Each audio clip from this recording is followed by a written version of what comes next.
Assalamualaikum warahmatullahi wabarakatuh. Inilah kisah pertemuan malakal maut dengan seorang raja dan pertemuan malakal maut dengan seorang yang miskin dan soleh.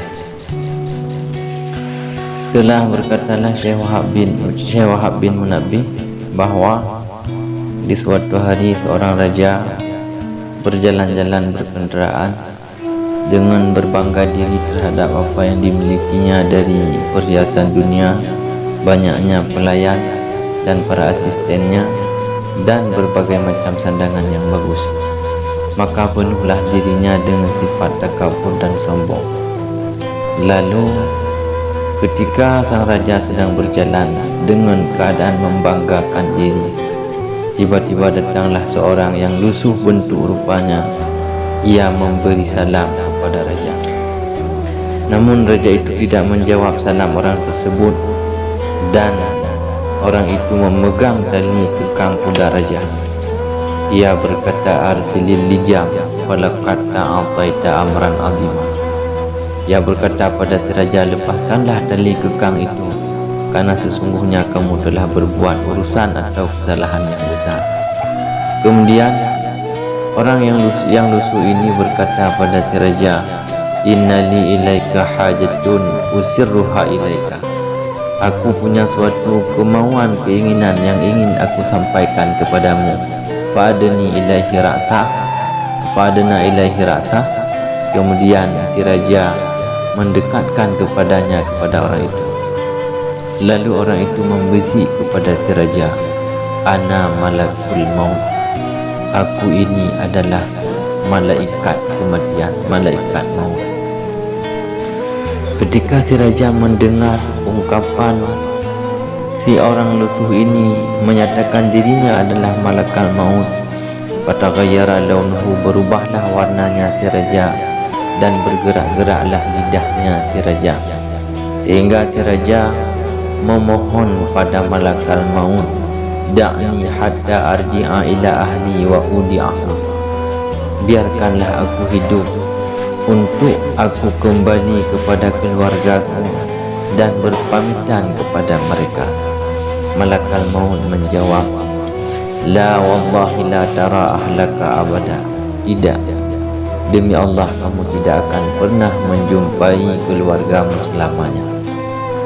Maka kemudian malakal maut mencabut arwah si raja, fawaqa'a ka'annahu khashbah. Jatuh tersungkurlah si raja seakan-akan bagaikan sebatang kayu yang tidak ternilai harganya. Kemudian malakal maut berangkat pergi menjumpai seorang hamba yang beriman yang saleh. Lalu si malakal maut memberi salam kepadanya. Orang yang saleh ini menjawab, "Waalaikumsalam." Dan malakal maut menyatakan dirinya punya hajat, punya kemauan kepadanya. Maka malakal maut sebagaimana yang telah dilakukan kepada si raja, malakal maut membisikkan pada telinga orang saleh ini, "Ana malakul maut." Aku ini adalah malaikat kematian.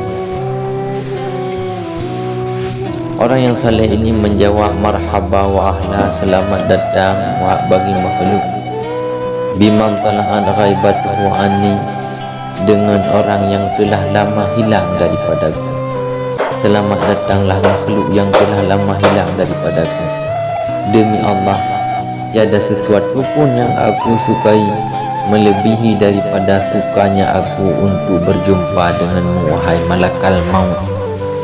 Maka malakal maut berkata pada si saleh, "Iqdi hajataka allati kharajta ilaiha."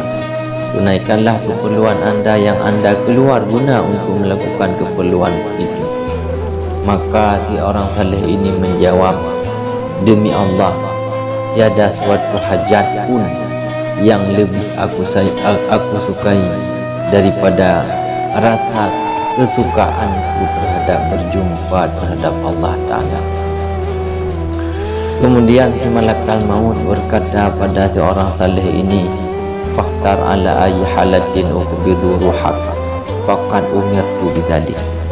Wahai orang saleh, katakan olehmu, dengan bagaimanakah kondisimu ketika saya mencabut nyawa? Karena aku memang diperintahkan Allah Subhanahu wa Ta'ala untuk menanyai terhadapmu bagaimana kondisimu, keadaanmu ketika aku mencabut nyawa. Maka si hamba berkata, seorang yang saleh ini berkata, da'ni usalli wa aqbid ruhi fi sujud.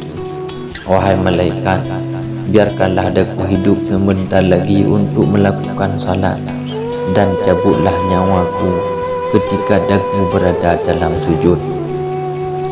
Maka lalu si orang saleh ini melakukan salat. Ketika orang saleh ini melakukan sujud, ketika itulah malakal maut mencabut ruhnya. Ia berpulang ke Allah Subhanahu wa Ta'ala dengan rasa senang, riang dan gembira.